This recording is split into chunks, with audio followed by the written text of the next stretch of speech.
Hi everyone. This is going to be a fast video, maybe the quickest video I've ever made. All I'm going to do is show you how to embed a YouTube video into a web page. So we're going to go over to the video. You've seen this before. Maybe you've seen this button before called share. We hit that. We can get the link to the video, but what we want is the embed code. So see that those HTML brackets right there? Click on that. And this over here, this is what we want. This is all we came for. We're done. No, we got to add it to our page, but I'm going to hit Command C to copy it.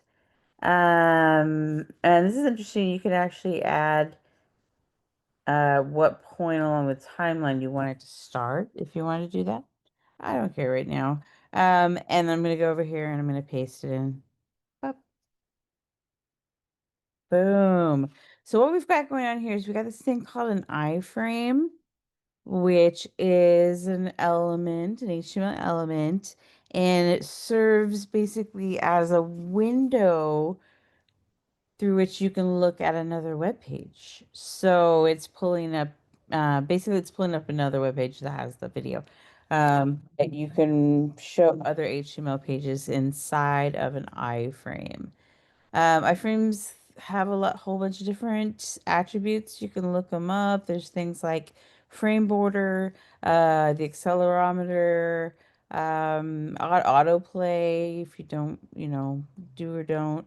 And then it comes with a set width and height. Okay. And that's very nice and everything. But what happens when our page got smaller and it got cut off? Because it's hard coded. It is 560 pixels and it will always be 560 pixels no matter what. So let me show you a little trick. Um, I am going to first of all just take all this out, right? We're going to control the width and the height from our CSS.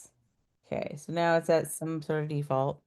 Gonna go down here and I'm gonna say um iframe. You can give it a class if you want. And then I'm gonna say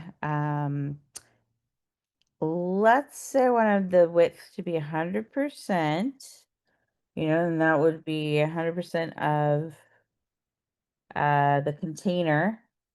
And in this case, it's just sitting in the body tag.